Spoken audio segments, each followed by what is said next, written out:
through to the pampas. Wait, let me get you. You said these are titled lands. Yes. This is not a wetland. These are titled lands owned by Kitech Delta Limited. But who gave them title on a wetland? You work with Kitech. So the title land they have from... You work with Kitech. No, I'm with Bawe. So you are the ones who sold the land to them. Much of these lands fall within you are the one who Bawe. sold the land. Yes. Yeah, so we are talking about a Ramser site. Yes. That we have sold to a private company to silt. And they are now filling the land and causing problems. Okay. And you are here defending it and say it's a title land. Not defense. The Ramser site is for Bawe chiefs. So you are selling the Ramser site to a private company. And you are here to defend the fact that the company is filling the place up and causing problems. That's a very good question. And you want us to continue listening to you? No, please. Please. We are not ready to. And the point even is, your point about the N1 blocking the water. I mean, there's a bridge. The water flows under the bridge. So how did the N1 block water?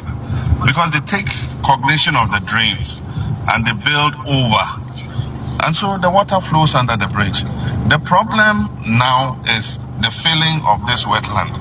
Nobody was supposed to sell this land. You don't sell wetlands. They are protected sites. Go to other places where people have built there. Their buildings have been demolished. So the traditional authority has no right to sell or give title to somebody on a wetland, because that's where the water flows and stays and continues to the sea. So if the person is dredging the small drain from you and he's narrowing the drain here, so all this water that is coming from up there, where is it going to pass? So the dredging is from the Malam market, under the bridge of the Malam market, through to Pambros. So it's been widened. Hitherto, it was very narrow, but because of what we needed to be widened enough to be able to collect the water that goes. So it's for that reason that since this dredging has taken place, all the major downpour over these few months have been well contained by this dredging, and this place has been That's down there. You see, don't stop this. Down there.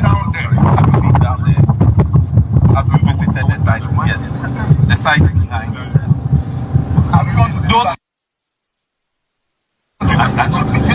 Mr. President, I think that the tax force has been here.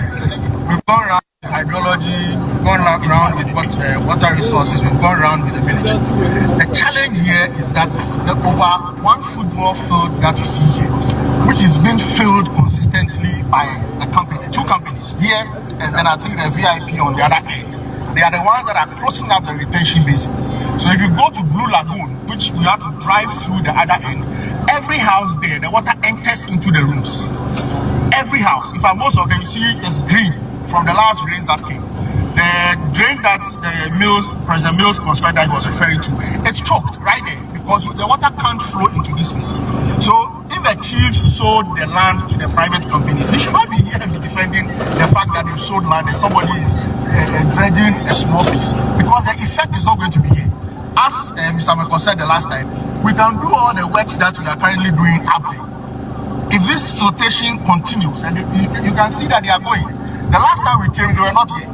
And they block access to this place. So you can only access this place through their company.